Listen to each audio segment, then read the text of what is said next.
Japan is often presented as proof that a modern society can be engineered to near perfection. It is wealthy, safe, technologically advanced, and remarkably functional at scale. 計算機の普及によってもうそろばんは20世紀の遺物になるんじゃないかと。そろばん学習の効果は早く正しく処理することです。20世紀のそろばんは計算器具ですけども、今そろばんは能力開発器具と言えるでしょう。 Trains run on time, cities are clean, institutions are trusted, and public order is strong. If prosperity, stability, and efficiency were enough to produce well-being. I wish I could go to Japan as soon as possible, because I'm not getting any younger anymore. Japan should be among the happiest countries in the world, but it isn't. Over the past several decades, reported life satisfaction in Japan has steadily declined, even as material conditions have improved. This decline has not been accompanied by social breakdown or economic collapse. みんなが立ち上がって石を投げ出してさ。 Mag-aaral pa ako. Palagi nilang suya. Hapon ka. Ganda pa patayin. There was no single shock that explains it. Instead, dissatisfaction has grown quietly inside a system that appears to be working exactly as intended. One of the clearest signs of this tension is not visible in economic data or infrastructure statistics, but in behavior. We expect the market to rise as Japan moves toward a stronger economy. This should be backed by robust performance of Japanese companies, a recovery in private consumption, a rise in corporate investment, and the government's stimulus measures. Every year, a significant number of people in Japan deliberately withdraw from their own lives. They leave jobs, cut contact with family, and resettle anonymously elsewhere, not as an act of rebellion, but as a form of relief. This phenomenon is widely understood within Japanese society and treated less as an anomaly than as an outcome of sustained pressure. Its existence suggests that the problem is not individual failure, but systemic strain. What makes this especially counterintuitive is the environment in which it occurs. 大切なことは面倒くさい方がいいと僕は思ってるんですよ。そのデジタル社会の怖いところは、その犯罪者が世界に出ちゃうこと。 Japan is among the safest countries on earth, with low crime, high life expectancy, and universal access to healthcare and education. These are the conditions typically associated with high well-being. Yet when Japanese respondents are asked about satisfaction, purpose, or optimism about the future, their answers are often more pessimistic than those of people living in far less secure societies. This forces a deeper question. If improved living standards do not lead to improved lived experience, then what exactly is missing? Explanations that focus solely on work hours or cultural strictness fall short, because they fail to explain why dissatisfaction persists even as labor conditions and social policies gradually improve. The issue appears less related to hardship than to constraint, a sense that life follows a narrow trajectory, and that deviating from it carries long-term cost. Over time, this creates a particular psychological environment. Stability becomes indistinguishable from stagnation. Security begins to feel like confinement. Choices feel irreversible, and the future increasingly resembles a continuation of the present rather than a departure from it.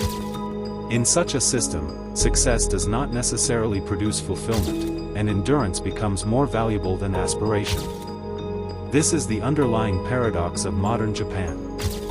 The country did not fail to modernize. It succeeded so thoroughly that it exposed a limit most societies have not yet reached.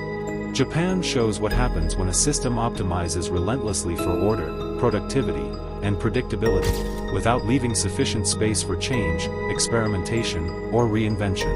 The result is not collapse, but a quieter form of erosion, one that operates beneath the surface of prosperity.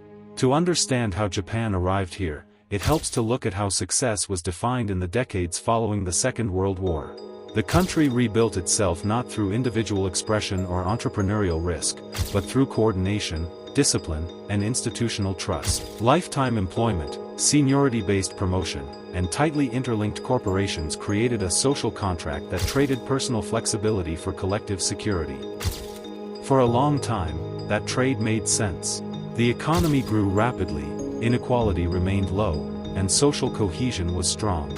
But systems designed for recovery are not always suited for permanence. As growth slowed in the 1990s, the structures that once protected people began to lock them in place. Lifetime employment became lifetime dependency. Seniority rewarded endurance over innovation. Carried disproportionate stigma because the system offered few off-ramps. Changing direction was not just difficult, it was socially costly.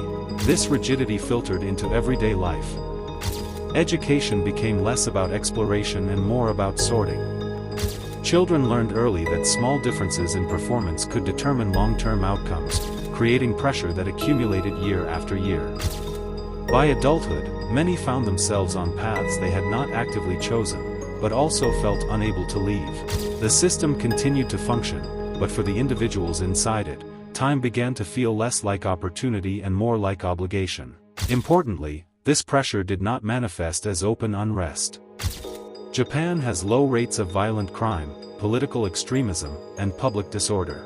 Instead, stress expressed itself internally. Long working hours were tolerated. Emotional restraint was normalized. Dissatisfaction was managed privately rather than collectively. In this environment, withdrawal became a rational response.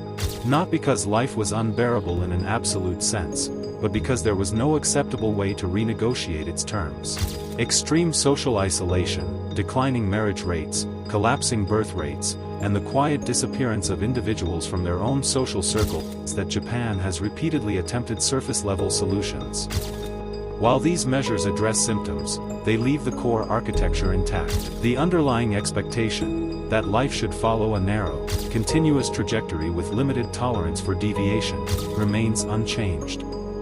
As a result, improvements often feel marginal. People may work slightly fewer hours, but still feel unable to pause or reset. They may have more formal support, but still experience informal pressure to conform. The system offers stability, but only on the condition that one remains legible within it. Those who fall outside that framework are not actively punished, but they are quietly unsupported. Japan's experience matters because it is not unique. It is simply early. Many advanced societies are moving in the same direction: high efficiency, aging populations, declining mobility, and institutions that optimize for predictability. Japan shows what happens when these trends converge without corresponding flexibility. The danger is not sudden collapse, but gradual disengagement, a society that continues to function while fewer people feel meaningfully attached to it. In that sense, Japan is less an anomaly than a preview. It reveals a limit to material progress that is rarely acknowledged. Beyond a certain point, additional stability does not increase well-being. Instead, it can reduce tolerance for uncertainty, risk, and change, the very qualities that give life a sense of direction. The question Japan now faces is not how to restore growth or efficiency, but how to reintroduce optionality.